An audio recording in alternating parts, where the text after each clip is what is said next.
Olá, estamos no ar com mais um encontro notável com Eunice Espínola. O nosso entrevistado de hoje, uma personalidade, o nosso notável da tarde, é um médico formado pela UFBA, especializado em cirurgia plástica, com estágio no México e na França, formação cirúrgica crâniofacial e hipnose, membro titular da Sociedade de Cirurgia Plástica, chefe do Serviço de Cirurgia Plástica da Santa Casa de Misericórdia da Bahia, no Hospital Santa Isabel desde 2002, membro da Sociedade Brasileira de Laser e Medicina, empresário com MBA em Gestão e Marketing. Estamos falando de Dr. José Amândio Fernandes Filho. Muito obrigada pela sua presença. Eu que agradeço, é uma grande honra estar participando aqui do seu programa. Sim. Estamos às ordens para a gente começar esse bate-papo. Vamos bater esse papo, sim, bem gostoso, e vamos levar para o nosso público toda a informação. Eu estou aqui para sugar toda a informação possível sobre esse médico fantástico. Obrigado. Certo? Eu iria citá-lo no final da entrevista, mas eu sou uma pessoa também imprevisível, certo, doutora Amâncio? Mas eu vou lhe citar o seguinte: eu vi uma postagem na sua página no Face que eu achei muito bonita, né, de uma paciente sua agradecendo, né, pelo seu profissionalismo, pelo seu humanismo, né, que eu acho que o ser profissional é uma obrigação, mas ser humanizado para lidar com o paciente, né, mediante a tantos casos que a gente ouve hoje em dia, infelizmente, que a mídia nos traz de situações tão desagradáveis, tão desconfortáveis, saber que um médico foi elogiado dentro da sua página no Face é uma coisa espontânea. Então, isto me deixou muito orgulhosa de saber que o senhor estaria sentando nesse sofá comigo nessa tarde de hoje. Muito gentil essas palavras. Eu acho que não é nada de... É nossa obrigação. Ser gentil, eu falo sempre que a gentileza a gente aprende em casa. É educação familiar.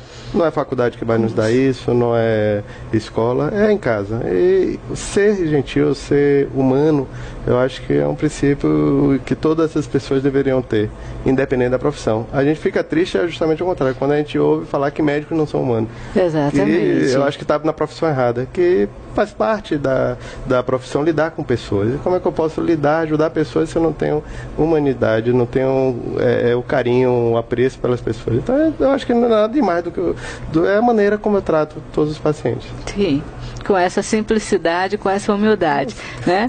São 23 anos de formação. Fazendo agora, dia 28 de dezembro. Que maravilha. Nossa turma de 91. Eu recebo os nossos parabéns. Obrigado. Do portal Jorge Guedes e do programa O Encontro Notável com Eunice Espínola, quando eu cito sempre, notável são os nossos entrevistados. Então, você está nessa cadeira hoje aí como nosso notável. Tá? Uma honra. Bem, também atua em Salvador e Petrolina, Pernambuco. Como fica essa agenda, né, desse homem? Corrida. Eu já trabalho lá há quase 10 anos, desde 2005. A convite de alguns colegas, comecei a atuar na região. E o que seria uma coisa temporária, eu permaneci no município, indo e vindo para Salvador durante alguns meses, e o que seria para eu retornar e permanecer em Salvador, a demanda que tinha sido criado e gerado naquele período que eu fiquei por lá, continuou e foi crescendo. E todas as vezes que eu dizia, até o final do ano eu continuarei indo, apareciam mais e mais pacientes e foi me conquistando. E hoje sou casado com a petrolinense. Que maravilha.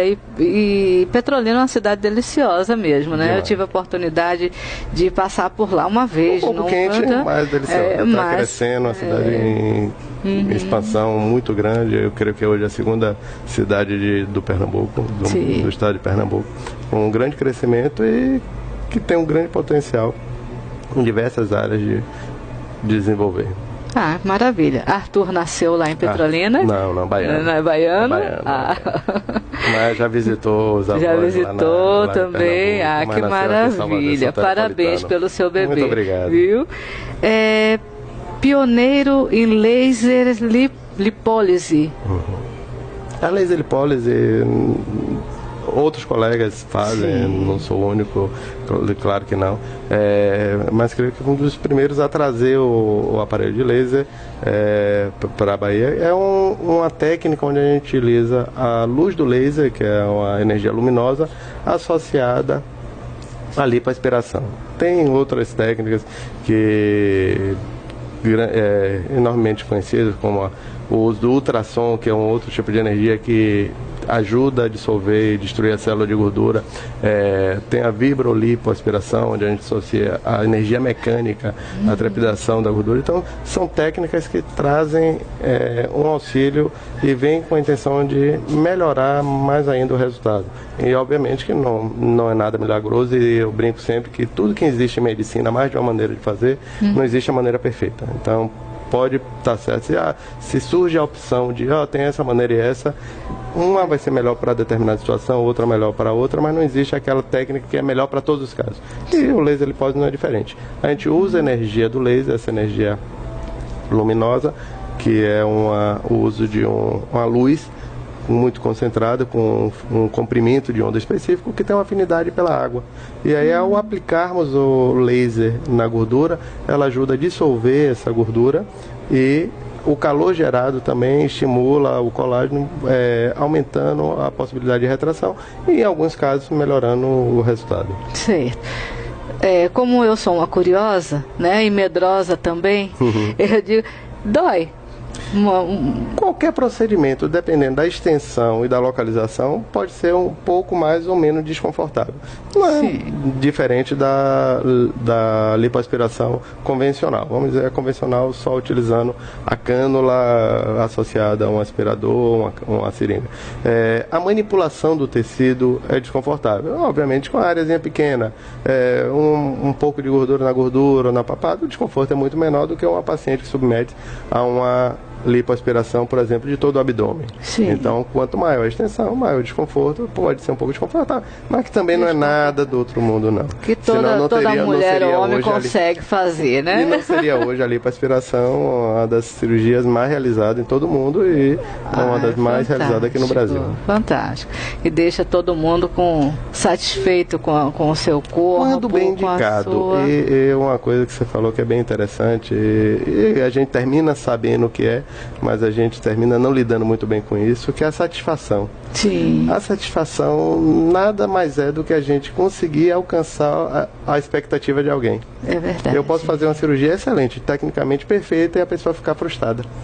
Doutor, eu esperava outra coisa. Então, eu acho que mais importante do que... Entra uma questão de autoestima também, uma questão mas psicológica. Eu acho que muito, e aí cabe ao médico, e aí faculdade ajuda, mas não dá. O que dá é a experiência, a gente começar a lidar e aprendendo caso a caso, se frustrando, que nós nos frustramos também. Às vezes a gente deseja um resultado que não é obtido por vários fatores. Cada organismo cicatriza e evolui de uma maneira diferente, mas a gente tem que entender a expectativa do paciente. Quando ele nos procura com a demanda, ele reclama ou queixa-se de algo que não está em harmonia com ele, que ele deseja tem um corrigir. Sonho, né? E a gente precisa captar, entender e saber onde a gente pode alcançar, e mais do que saber onde nós podemos alcançar, se o paciente compreender o que a gente pode alcançar.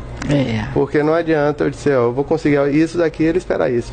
Eu posso fazer a melhor cirurgia do mundo, ele vai ficar insatisfeito, porque vai estar relacionado com a expectativa. Então, perceber o que o paciente deseja, entender essa expectativa, e isso só é a conversa, o dia a dia com o paciente, lidando e tentando descobrir. Às vezes, muitas vezes tem a questão da autoestima, tem a insatisfação consigo próprio, tem outros problemas relacionados, é um relacionamento domiciliar ou com cônjuge complicado. Então cria-se uma expectativa que aquela cirurgia ou aquele procedimento possa resolver, e muitas vezes não resolve, e aí a paciente se frustra, não porque não foi um procedimento bem realizado ou porque não alcançou o que poderia ser obtido, mas porque ela criou uma expectativa diferente daquilo.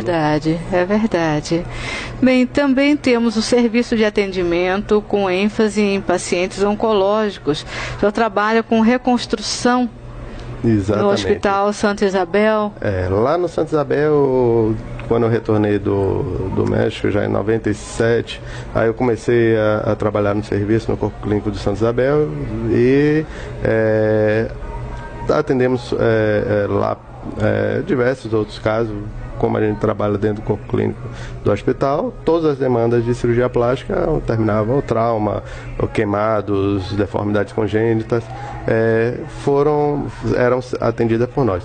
Mas hoje o serviço, com a porta aberta para o SUS que nós temos hoje, a gente, além de fazer esses outros casos, mais pacientes internados, a gente tem uma porta que é para pacientes com patologias oncológicas. Sim. Então, pacientes que tiveram algum tipo de câncer, ou seja, por uma retirada de mama por um câncer mamário, uma cirurgia neurológica que precisou tirar uma parte do crânio, uma cirurgia ortopédica ou torácica, que necessite ou requisite uma reconstrução, a gente do serviço está com as portas abertas para auxiliar sempre que possível. E pelo SUS também? Pelo SUS, pelo SUS. Esse serviço a gente tem essa porta. Infelizmente, como todos os serviços públicos, a gente tem uma limitação de horário cirúrgico e de pessoal, de recursos humanos, que a gente não consegue atender todo mundo que precisa. Sim. Mas são questões políticas que a gente sabe que a solução são mais complicadas do que a gente gostaria. E aí a gente não consegue atender com tanta celeridade, às vezes, como a gente gostaria de tratar. Sim. Mas a gente está com as portas abertas. E essa reconstrução, às vezes, são necessárias.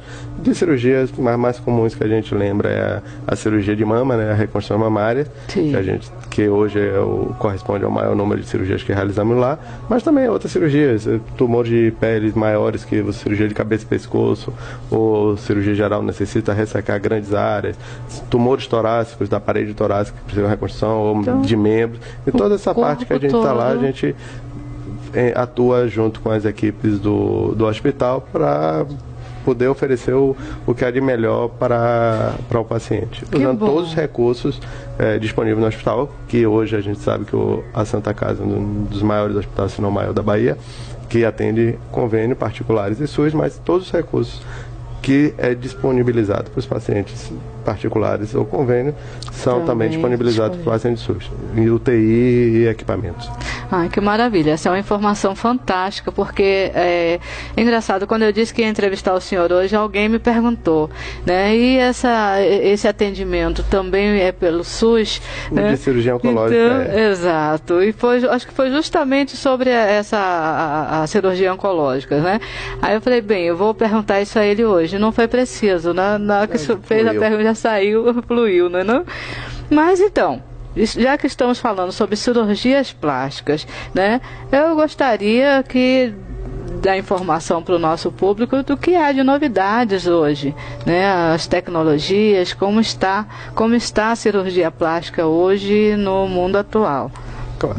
Hoje tem uma tendência muito grande a procedimentos menores. Hoje pela própria necessidade dessa correria do dia a dia, necessidade de estarmos bem mais rapidamente para o mercado de trabalho. Hoje a gente já não consegue ficar muito tempo afastado, as demandas sociais também são muito grandes e termina requerendo procedimentos menos agressivos e mais rápido, com mais rápida recuperação.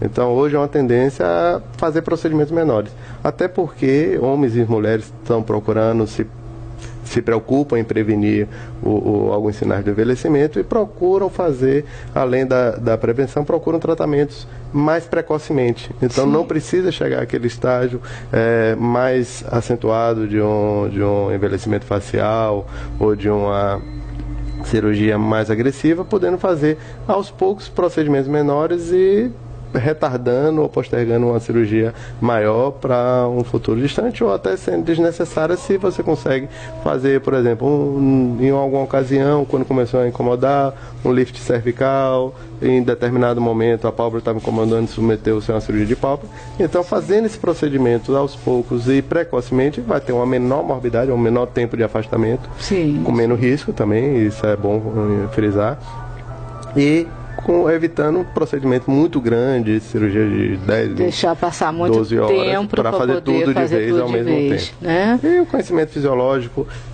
melhor de todos a anatomia, de toda a evolução da cicatrização, técnicas mais seguras, mais rápidas, algumas inovações que facilitaram. Então a gente tem hoje algumas suturas mais rápidas que utilizamos, como a famosa cola, que o pessoal pergunta, a gente faz a sutura à cola. Então, existe muitos avanços que terminam auxiliando e trazendo benefício para o paciente, fazendo que esses procedimentos sejam mais breves, menos agressivos e com menor risco para o paciente. E com ótimo resultado, que é o principal.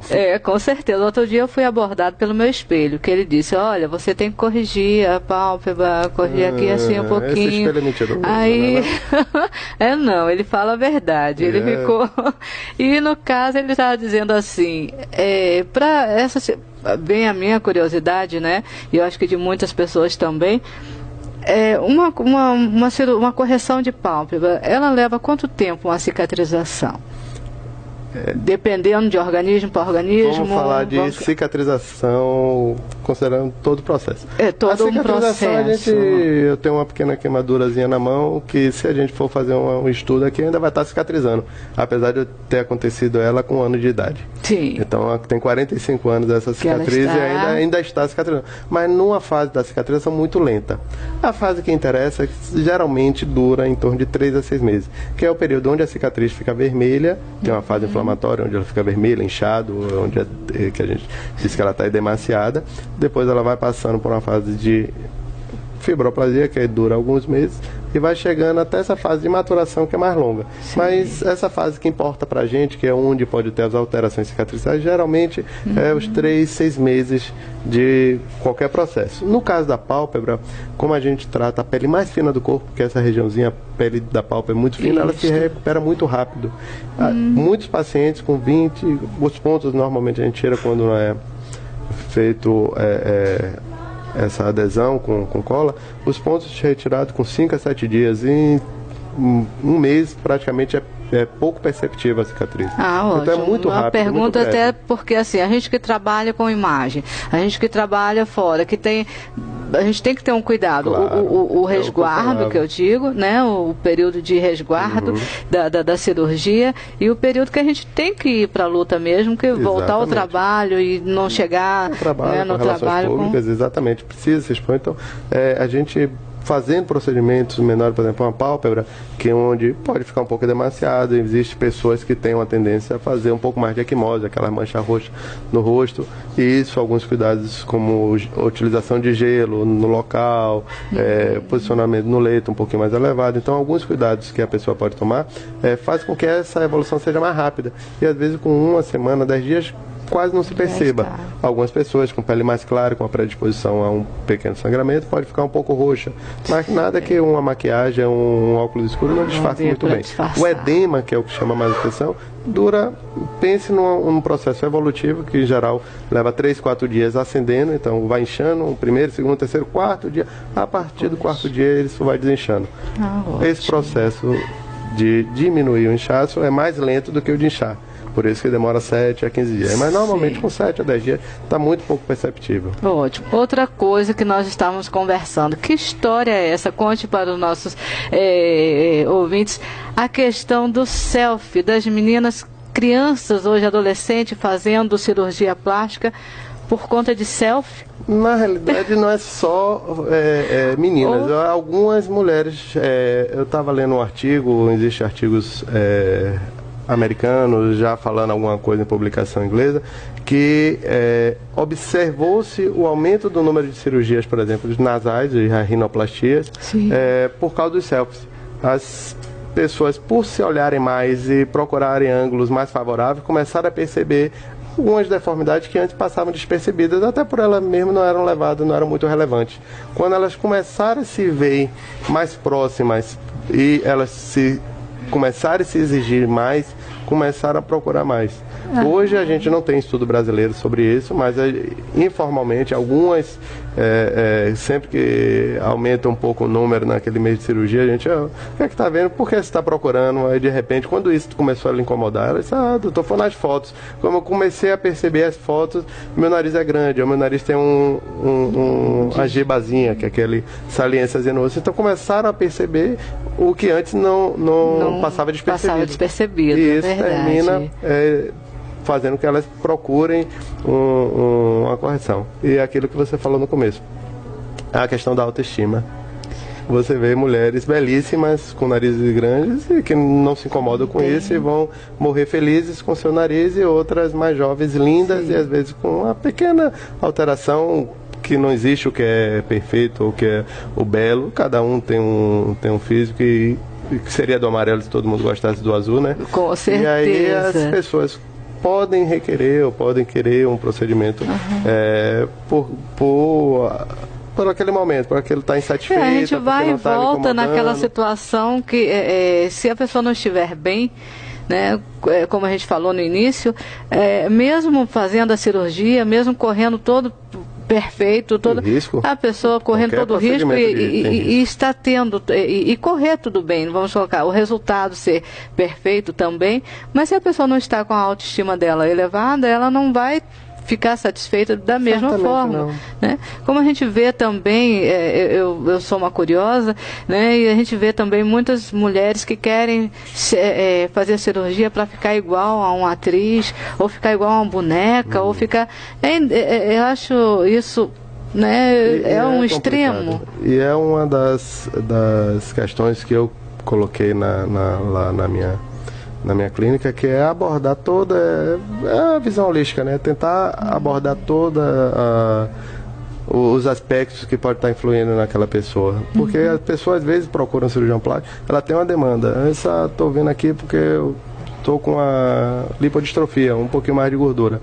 E aí você vai ver no histórico que aquela pessoa está com um pouquinho mais de gordura, até bonita, tem um corpo bonito, mas está um pouquinho mais porque começa a comer mais, está ansiosa e não se cuida, não vai para uma atividade física.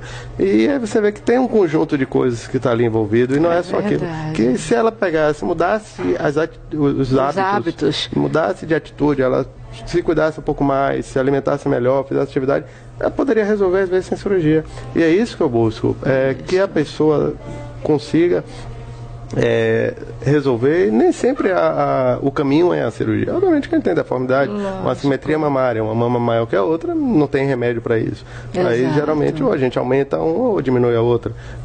É necessária intervenção, mas muitos dos problemas que procuram o consultório de um cirurgião plástico, certamente poderia resolver de outras formas, com o auxílio de um psicólogo, com coach, ou com uma boa nutricionista. E aquela região, uma paciente que poderia submeter uma lipo pequena, só do flanco, ou daquele colote que não sai, que realmente a gente sabe que é muito difícil de perder, é melhor eliminar, que diz que quem perde acha melhor eliminar. E poderia eliminar com atividade física, a gente sabe que é muito difícil, essas regiões, porque é uma região de reserva.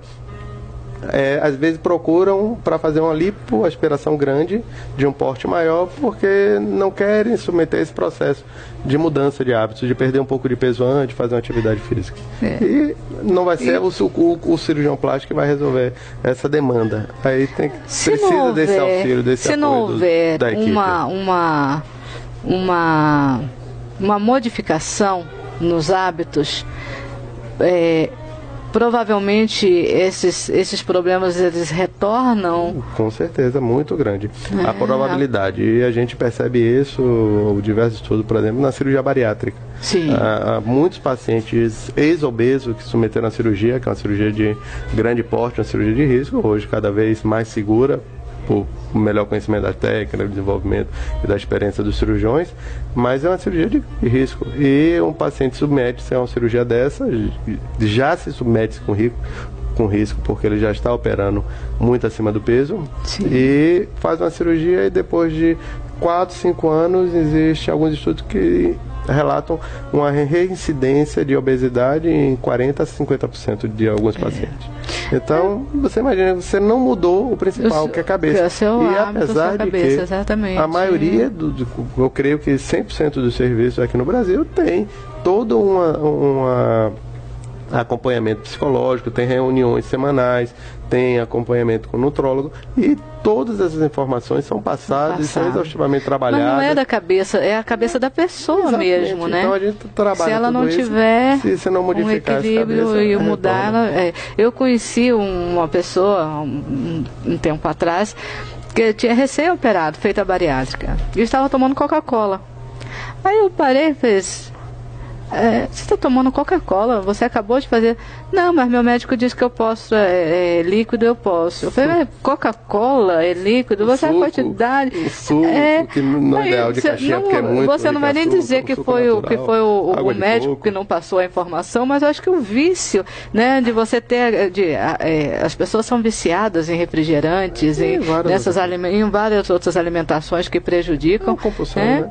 E o obeso, ele pode não conseguir comer um prato de feijoada. Você pode convidar ele ali para uma rabada, ele não vai conseguir comer tudo. Mas se ele quiser engordar, não é difícil ele tomar 1 ou 2 latas de leite condensado durante o dia. Ele consegue beber em pequenas quantidades. E comer também. Então, se você não tiver hábitos saudáveis, porque uma pessoa é acima do peso e outra não.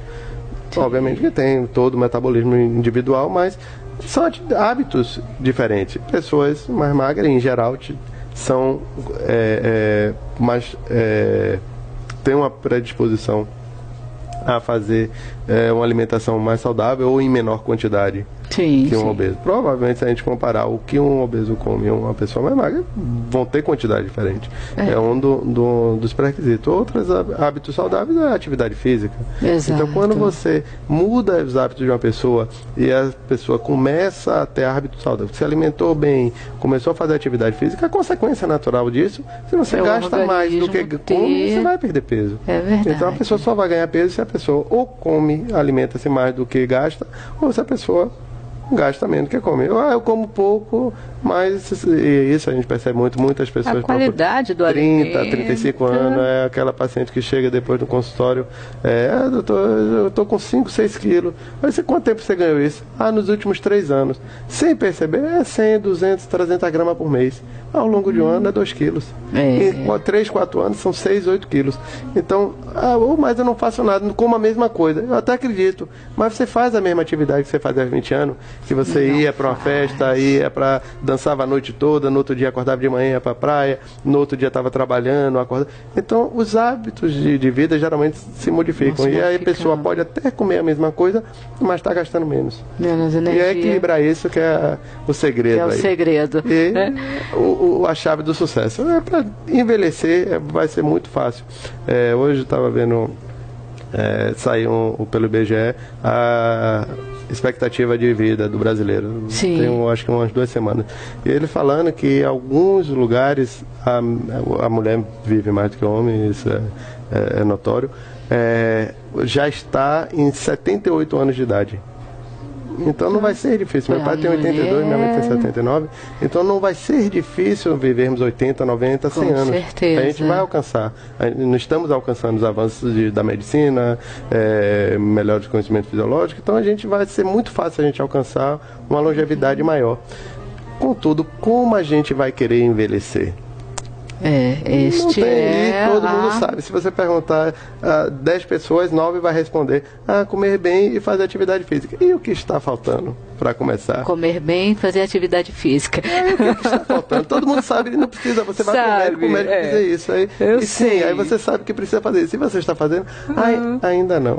Então, falta um pouco de consciência ainda. A gente sabe que é o caminho, a gente sabe que a gente precisa se alimentar bem, a gente sabe que a gente precisa movimentar o corpo. Sim. E não faltam estudos aí, hoje com a informatização, com a globalização, informação está para todo mundo, só basta clicar ali na internet, com a gente certeza. Vai ter acesso. Hoje só não sabe quem não procura ou não quer saber. E se perguntar, vão responder, vai responder então, e vai ficar ali realmente se recusando, né, a fazer a coisa certa e, consequentemente, vai ter um preço. Né? Tudo na vida tem preço. E aí, né? Pra gente querer envelhecer bem, a gente vamos fazer a nossa partezinha. É verdade. Comer. Obviamente que tem algumas doenças que não escolhe, que a gente não determina, mas o que a gente puder fazer de nossa parte, eu acho que deve ser feito. Doutora Amândio, me responda. O senhor atende paciente de que idade? De todas as idades? De como todas, é? De 0 a 100 anos. Eu trabalhava no hospital infantil, infelizmente eu tive que sair por falta de tempo, as outras atividades, inclusive lá no Santa Isabel, não me permitiram continuar, mas trabalhei quase 8 anos lá no Hospital Martagão Gesteira. Martagão Gesteira. Uma das referências de pediatria aqui na Bahia. Exato. E lá a gente trabalha, ainda o serviço continua, chefiado por um colega portuguesa, de fissura lábio-palatina. E nesse serviço a gente opera crianças de dias de vida.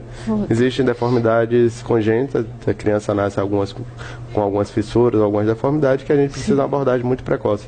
E existem algumas patologias que eu abordava com 1 mês de vida, 2 meses de vida, a gente fazia a cirurgia, inclusive cirurgia na face, cirurgias crânio-faciais, um nariz fissurado, por exemplo, a gente opera o lábio e o nariz com 3 meses de idade. Nossa. Então, de 3 meses, dias de vida a 100 anos, quando precise e até quando a gente possa ajudar, a gente atua. Que maravilha. E se eu quiser lhe procurar, onde eu lhe encontro? Bem, a gente está à disposição, o serviço de cirurgia plástica do Santa Isabel, como eu informei, conheci todo mundo lá no Largo de Nazaré, no Hospital Santa Isabel, tem um serviço de cirurgia plástica aberto ao público pelo SUS. Infelizmente a gente não pode atender todo mundo, é direcionado a pacientes que têm alguma sequela ou alguma patologia oncológica, mas quem precisar estamos à disposição. Ótimo. Bem, a curiosidade é muita, mas o tempo, né, é pouco para a gente desfrutar dessa sua presença aqui no nosso programa, no Encontro Notável com Eunice Espínola. Gostaria de lhe agradecer, certo? Pela sua vinda, por estar à disposição. Sei do seu momento que a sua agenda é lotada. Com o pequeno Arthur agora. Vi com o pequeno Arthur aí lindo, né, com 2 mesinhos de vida. Então eu quero lhe agradecer muito, deixar a casa, um Encontro Notável com Eunice Espínola à disposição para quando precisar, quiser vir dar seu recado, a casa é sua. O portal Jorge Guedes agradece também a sua presença e deixa o seu recado para os nossos ouvintes. Estou à disposição. Foi um imenso prazer estar participando do seu programa. E qualquer dúvida ou curiosidade, a gente vai deixar o site, o contato, para poder ajudar a esclarecer. Estou à disposição. Ótimo. Encerramos aqui mais uma entrevista notável com o Dr. José Amândio.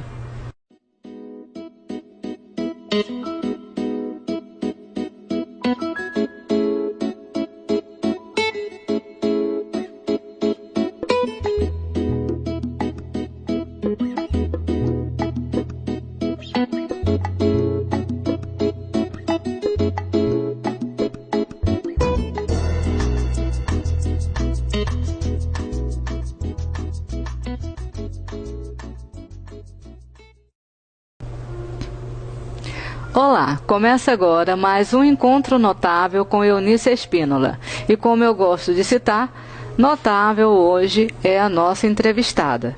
Formada em administração, uma jovem de 28 anos com 1,90 m de altura, ela é uma transexual, a nossa Donatella Marchiori. Seja bem-vinda, querida Donatella, ao nosso programa. Obrigada.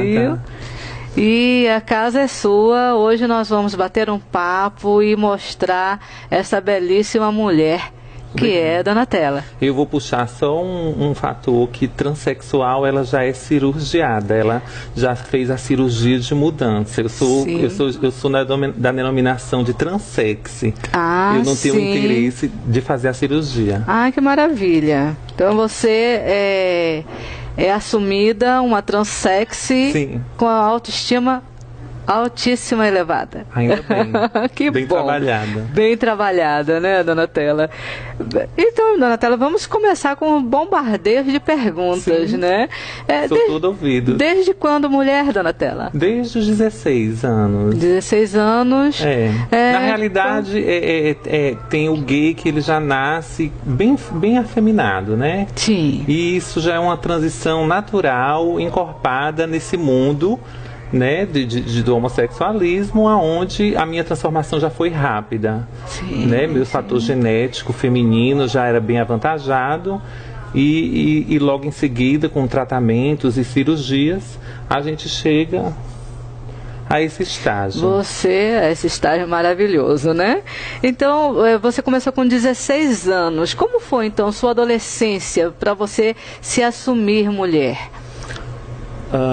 A adolescência, não só a minha, assim, meu privilégio foi a minha família, que eu tive sempre apoio, e nesse contexto, para mim foi muito normal essa minha transformação.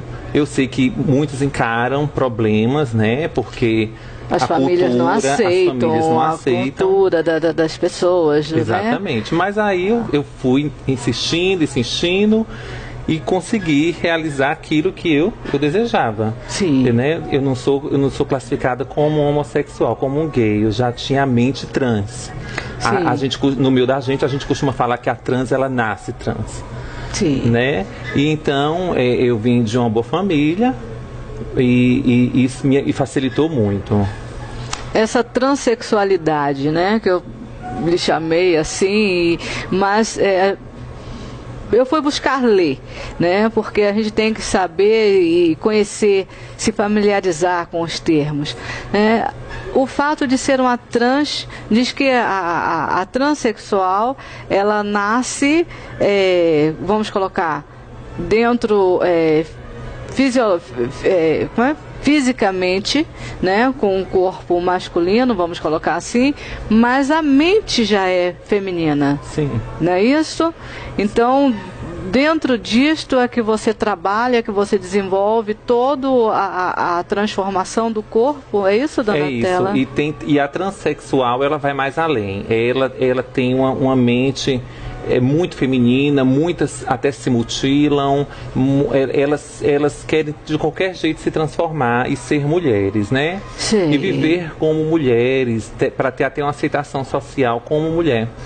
E nisso elas recorrem às cirurgias de mudança de sexo. Não é o meu caso. Eu sou uma transex, eu sou satisfeita como você está. Como eu estou com o meu órgão, tudo direitinho, sou feliz. Ai, que bom. Eu não procuro a necessidade de fazer a cirurgia para arrancar, né? A retirada do órgão masculino. Para ter essa mutilação, no caso, né? Que não é mutilação, né? É verdade. É uma cirurgia muito dolorosa. Imagina. Mas no meu caso, eu não pretendo, não me passa pela minha cabeça. Maravilha. Eu sou realmente uma transex. Eu não estou englobada como uma transexual. Ótimo. E na questão, assim, falando como você falou, citou, da adolescência, todas elas passam muitos problemas, desde o meu acadêmico ao meu profissional, né? Do meu acadêmico, elas sofrem bullying, né? Que isso é muito negativo, porque repercute de uma forma negativa na vida delas, porque elas não conseguem chegar a se formar, né, a atingir um padrão no meu acadêmico, justamente por causa desse bullying. A sociedade, na realidade, ela ainda tem muito preconceito, não é, Donatella, ou não? Sim, eu acredito. Melhorou um pouco, sim, mas eu ainda vejo uma falta de aceitação né? A sociedade enxerga muito como esse lado obscuro delas, de prostituição, de drogas, da noite. E isso prejudica muito, traz mais preconceito. É isso, eu ia lhe perguntar, né? São curiosidades mesmo, e eu acho que isso também é esclarecedor para quem está assistindo, ouvindo, né? Confundem muito essa questão de você ser uma transexe e você ter que se prostituir. As pessoas associam isso. Mas essa associação é culpa dessa sociedade, sim, que praticamente empurra elas para essa situação. Se fosse uma sociedade mais acolhedora, mais participativa, as transexes e as travestis, elas são a classe mais discriminada da sociedade, né? E não é porque elas querem. Não é um querer, não é uma vontade delas se prostituírem. Elas praticamente são empurradas. Uma imposição. Elas são obrigadas a esse tipo de coisa. E a vontade da pessoa conversar e vir às câmeras, para que isso mude? Lógico. Porque o sentido disso é que amanhã pode ser uma geração futura de qualquer um de nós. Lógico. Não é? Pode ser um filho, pode ser um neto, enfim. Então, eu faço minha parte nessa geração atual. Na minha mente, eu procuro abrir caminho, abrir espaço para as futuras gerações que estão vindo. Lógico. Até porque dignidade, caráter, moral, isso está em qualquer pessoa, né? E eu acho bastante interessante mostrar isso, né? Que o fato de ser uma transexe, uma transexual, ou um gay, o que quer que seja, ou uma pessoa, ela não precisa ser empurrada por uma sociedade, nem criticada, nem sofrer o bullying, né? Que nós já citamos isso no programa anterior e anteriores, na realidade, com vários outros entrevistados, do bullying, né? Por que bullying? Por que você aceitar? Por que você é obrigado a enfrentar esse preconceito da sociedade sobre qualquer coisa? Que não é o fato de ser uma transex, o fato de ser baixinho, o fato de ser gordinho, o fato de ser... engraçado. As pessoas vão em cima como se fosse uma anomalia. Né? E isso prejudica a sociedade no todo. Até quando a sociedade vai perceber? Isso é machismo. Exato. Agora, o mais engraçado é que esse machismo, ele não vem dos homens só. Esse machismo, ele também é feminino. Esse machismo é feminino. Quando se induz que o menino não pode fazer aquilo na infância, não pode brincar dessa maneira, que o menino tem que fazer aquilo, que a menina é citada para isso. Sim. Esse machismo também começa dentro da casa. As mentes das mães machistas, né? Porque eu estou citando o quê? Que não é só os homens que não, a educação, eu costumo abordar isto também, as várias vezes que eu tive a oportunidade de conversar sobre determinados assuntos, que eu digo assim, nós como mães temos parte na culpa. Sim. Porque se nós educamos nossos filhos de forma machista, ele vai ser criado daquela forma. Porque se você for analisar, o pai, ele tem a presença do pai na educação familiar é muito pequena. Né? Ele entra na parte onde ele vai, ele chega e ele manda e tal. O tempo dele com a família é muito curto pelo fato de ele estar trabalhando. Quem fica em casa com os filhos? Quem educa? Não é? Não é a mãe? Eu criei meus filhos, vamos colocar assim, já que estamos num bate-papo, né, dona Tela? Então, vamos falar sobre nossas vidas. Você concorda que a gente cria o filho para o mundo? A gente cria o filho para o mundo. E que se de repente você faltar, aquele filho vai estar despreparado? Com certeza. E porque você impôs uma série de coisas. E então... que ele precisa respeitar o próximo, sim, independente de quem...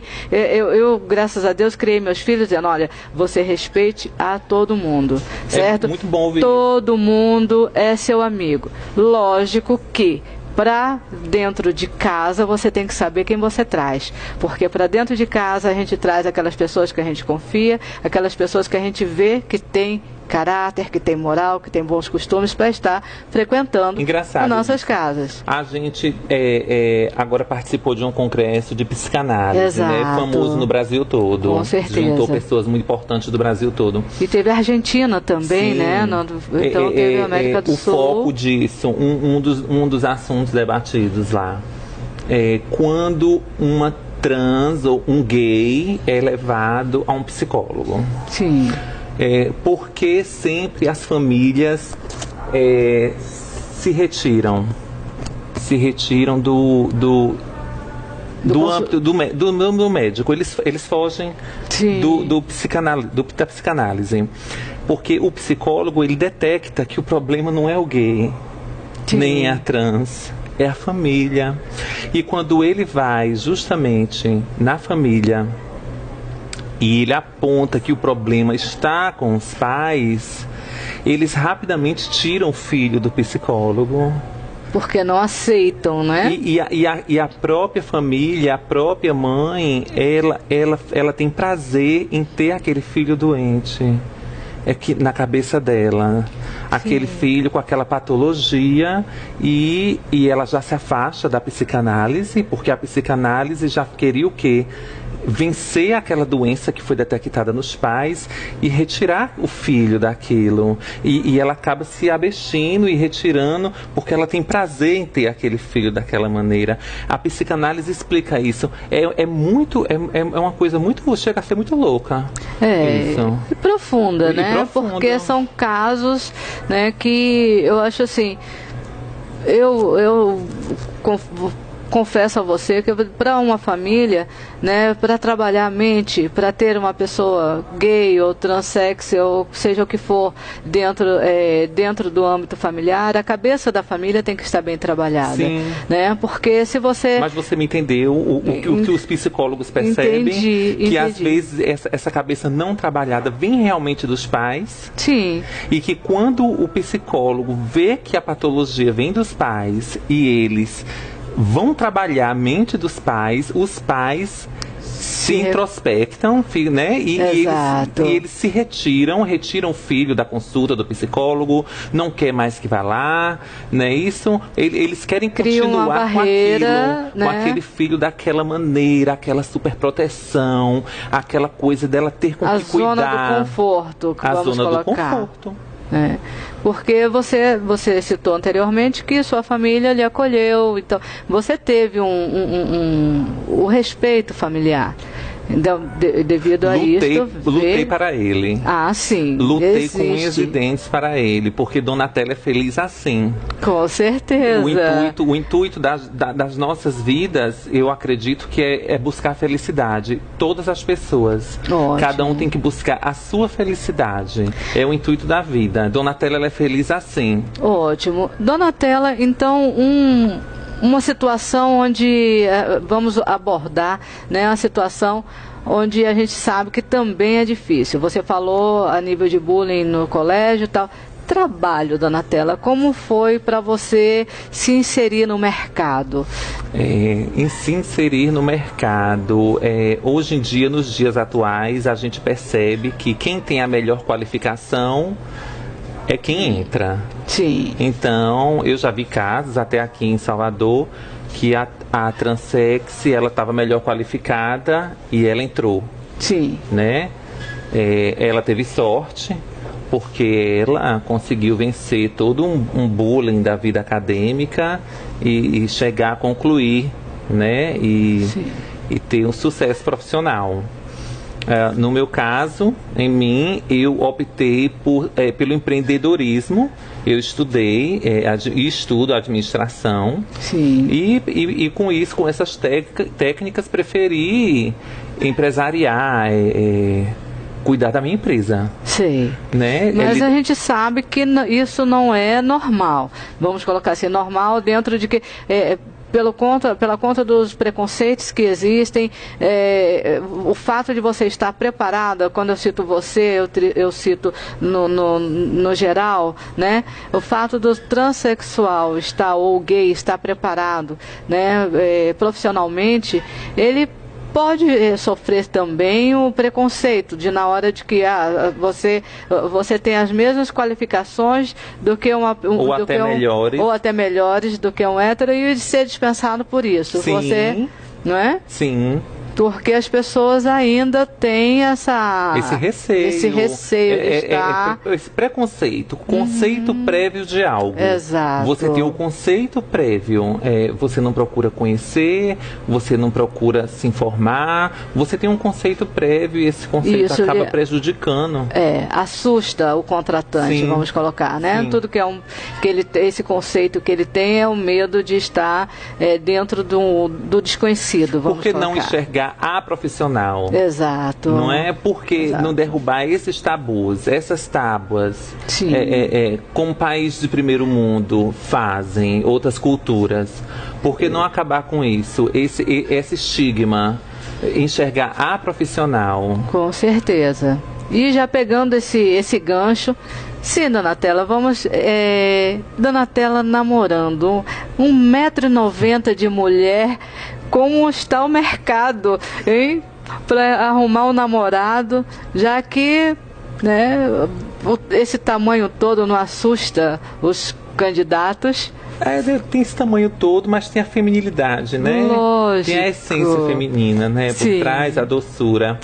Eu ainda bem que eu tenho meu companheiro. Ai, que ótimo. Eu tenho sorte. Lógico. Porque a gente vive numa sociedade que a gente passa por esses problemas. Sim. E é um assunto bom de se lidar agora, porque a transexual, ela se opera porque para ela acha que vai ser mais fácil até ela casar.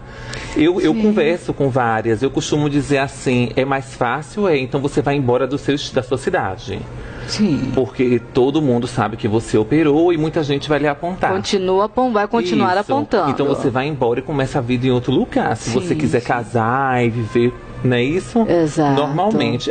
Eu sou muito realista, sabe, Eunice? E eu não gosto de maquiar. Eu Ótimo. Converso a verdade.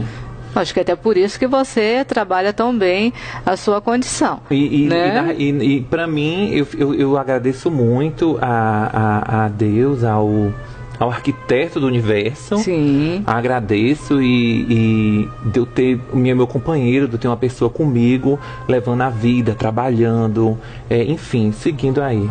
Ah, que maravilha. Mas que é complicado, Acho que para todos... nem mais por nossas mentes. Sim. Mas para dele. Pra a mente masculina, né? Porque o fator social. Mas para a pessoa que está com você, é uma pessoa que encarou a sociedade, né? E que está disposto a lutar pela causa, vamos colocar assim. Sim. É essa condição que ele aceitou, né? Uma pessoa bem resolvida, tanto quanto você, né? A mente aberta e o amor fala mais alto. Sim. Né? Donatella hoje, quem é Donatella? Donatella hoje... No auge dos seus 28 anos. Na flor, né? Na flor dos seus 28 anos. Eu coloco no auge, Donatella, porque daí eu deixo a minha idade de lado. Então, no auge desses 28 anos, na flor desses 28 anos, quem é Donatella? Eu sou uma pessoa muito alegre, eu sou uma pessoa que gosta de viver, procuro sempre minha felicidade. Sim. Cuido muito de minha vida, como eu posso ajudar e estender a mão, eu procuro estender a mão. Sou muito focada no trabalho, procuro ajudar a família. Sim. No que eu posso. Procuro ser um exímio profissional na minha área, porque na minha área eu lido com clientes do Brasil todo.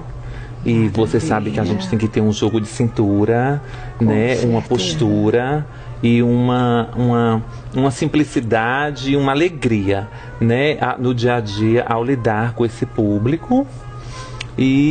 Você é uma empresária, né, Donatella? Então, a empresária engloba toda essa forma de lidar com as pessoas, né? Eu acho que você trouxe para o seu mundo empresarial toda a sua experiência de saber, de contornar situações no dia a dia, né? Sim, e se tornou... o reflexo disso é ver os elogios, é ver a gratidão, é ver o desempenho positivo do cliente retornando para a nossa equipe, né? Para a nossa empresa. Então aí a gente vê que a gente está trabalhando com coerência, com firmeza, com correção. Ótimo. Não é isso? Você, não vamos fazer uma propaganda, mas você trabalha com semijoias e perfumes finos. Perfumes finos. Ah, ótimo. Eu inclusive trouxe aqui uma camisa da empresa, inclusive do evento que a gente participou. Obrigada. Obrigada.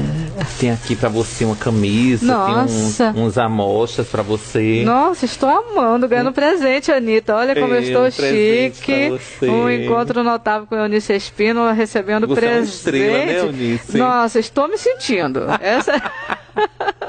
Estou me sentindo uma estrela. Aí tem algumas coisas do que a gente trabalha. Que maravilha. Perfumes. Isso. Né? Tem todas as inspirações, tem a tabela. E aqui uma camisa linda para você ir para academia, para você caminhar, para você passear. Oh, que maravilha. Olha que lindo. Amor, já posso malhar agora, viu? Aqui, Donatella, com contato e tudo, que nós vamos colocar os contatos do Donatella, então vamos aproveitar e já fazer o comercial, né, aqui, Eunice, as trans também, elas têm que entrar em sociedade, o pessoal tem que abaixar essa bandeira de preconceito, tem que dar oportunidade a elas. Eu conheço famílias que dão oportunidade e são felicíssimos tendo elas ao redor dessas famílias. Maravilha.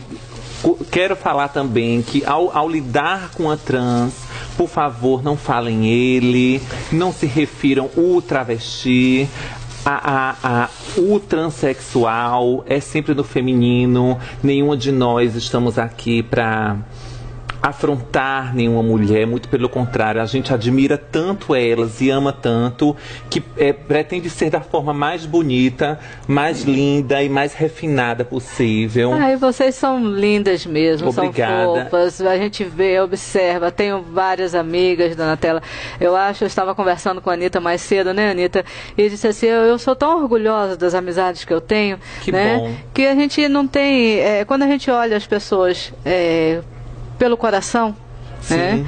Então, eu citei uma frase de Bob Marley, vamos ver se o ginkgo biloba ajuda, né? Mas ele dizia assim, que no dia que nós não olharmos a cor da pele da pessoa e sim o brilho dos olhos, o mundo deixaria de ter guerras, né? Então, acho que a gente tem que olhar o brilho nos olhos mesmo de cada um, né? E aproveitando também, Donatella hoje é uma delegada dos direitos humanos. Qual a sua bandeira dentro dos direitos humanos, Donatella? Como eu estou puxando esse foco, lutar pela causa trans, né? Como vários delegados delegam em várias funções, lutar a favor delas, quebrar essas barreiras, pedir novamente a forma de tratar elas, porque isso às vezes agride muito elas. E, por exemplo, que esse preconceito ele tem que ser banido. E sim, porque isso atrapalha inclusive a minha vida profissional. O povo tem que parar de ser como lombriga, tem que sair da merda. Se sair da merda, morre. Né? Tem que parar com isso. Sabe por quê, Eunice? É nesse sentido. Esse foco desse tema é nesse sentido. Eu tenho um trabalho. Tem gente que não compra na minha mão porque é uma trans. Tem gente que não quer comprar nada, porque tem esse preconceito e tem isso. Focando nisso. Então o povo tem que parar de ser que nem lombriga. Se sair da merda, morre. Então, pelo amor de Deus, gente. A mente tem que evoluir. Né? A gente volta para o fator respeito acima de tudo, né? Encarar as diferenças, vamos colocar dessa forma também, né? E você citou um ponto bastante interessante, né? Que eu acho que a sua bandeira como delegada de direitos humanos é justamente a fobia, né? Que a violência, a transfobia que existe hoje na Bahia. Você colocou que a Bahia é o estado onde tem maior índice de mortes de travestis e transexes. A transfobia aqui a gente vê a terra da alegria, a terra do carnaval, uma terra linda, uma terra festeira, mas os índices de transfobia são enormes. Dentro da Bahia, é difícil de você entender isso, né? Uma terra tão alegre, uma terra tão sorridente. Eu digo a você, eu tenho 32 anos de Bahia, não sou baiana, mas já me considero uma, né? E o que me encantou aqui foi o sorriso largo do baiano, o abraço acolhedor, a recepção, acolhedor, né? Muito acolhedor, um povo alegre, um povo, sabe, gostoso de você lidar, e ser um estado onde a transfobia está em primeiro, segundo lugar no país. Até o ano passado e na chegada de alguns meses de 2014 está em primeiro lugar. Em primeiro lugar. Isso é assustador, né? E eu acho que você, com essa bandeira, né, dentro dos direitos humanos, como delegada, tem muito trabalho pela frente, dona Tela. Sim, eu encaro com muito prazer, é uma honra muito grande para mim, eu fico muito feliz em ajudá-las. Sim. Eu tenho várias amigas trans, né, transexuais e transex. Eu gosto muito delas. Incrível como eu tenho amigas trans que me colocam lá em cima, que estão ali lado a lado comigo, que ajudam no meu comércio. Sim. Né? E justamente isso, tanto eu ajudo elas como elas me ajudam, porque a gente é perceptível na vida da gente. Precisa ter uma união para poder fazer as coisas acontecerem. Oriundos externamente, e precisamos ter essa união para fazer as coisas acontecerem, exatamente. Então, para mim, eu fico felicíssima em poder ajudá-las de alguma forma. A sua missão é árdua, nós sabemos disso, certo?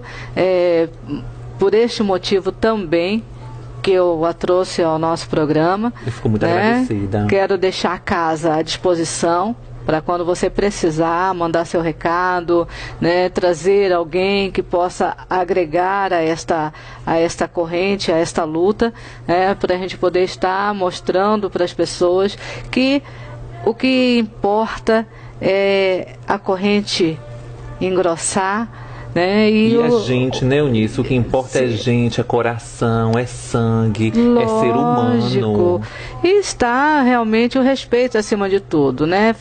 Formarmos uma grande família e que essa família ela possa estar cada dia mais recebendo pessoas, recebendo gente que pensa como nós, né? Pessoas do bem, que queira fazer uma mudança no mundo, né? Transformar. Eu brinco sempre com o Elias que a gente tem que varrer primeiro a nossa porta. E é o que nós estamos fazendo, né? Nós estamos varrendo aqui a nossa porta para que as outras pessoas também possam varrer e quem sabe a gente vai conseguir uma rua limpa, uma cidade limpa, um país limpo, um mundo melhor para todos nós convivermos, né, dentro da lei de Deus, que é amando um ao outro. E dentro dessa lei de Deus, amando um ao outro, eu volto a frisar.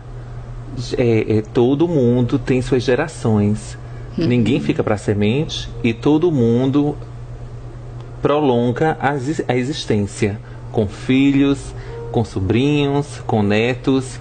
A coisa tem que ser lidada e acabada. Tem que acabar, porque vem os futuros. Lógico. Vem as gerações futuras. Acho que palestras, o bate-papo, as palestras, os congressos, né? A união dessas, em festas, seja lá em que for, em local que for que a gente esteja, que a gente possa estar levando para essas pessoas, mostrando a essas pessoas que não morde, né? Não mata,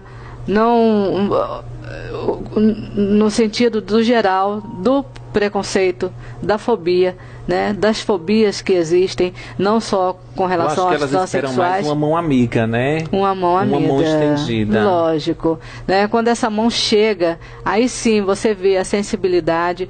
Eu confesso, quando eu vi a Donatella pela primeira vez, eu olhei assim e falei, meu Deus, que mulherão. Aí eu falei, falo com ela ou não falo? Aí como é que ela vai reagir, né, na abordagem? Então, esse receio, eu acho que esse receio que cria. E quando eu conheci a Donatella, amei, me apaixonei.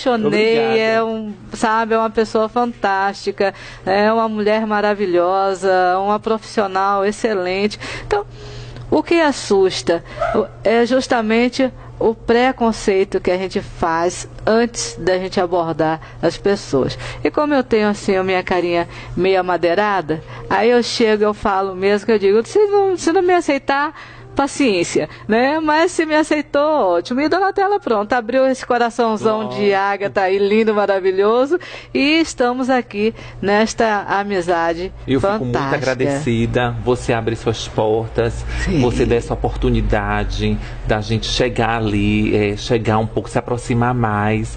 A mídia é um veículo muito importante, muito poderoso, das pessoas saberem um pouco mais sobre elas. Como você disse, não morde, né? Procurar conversar, estender uma mão, procurar baixar essa bandeira de preconceito e saber lidar um pouco melhor e conviver, né? Exato. Dar oportunidade, né? Porque elas não são só aquilo ali de rua, aquilo que está taxado ali. Não, são pessoas que precisam de atenção, que precisam de carinho, então, que às vezes se armam contra a sociedade, como uma defesa realmente, e a gente precisa quebrar essa energia negativa, esse preconceito.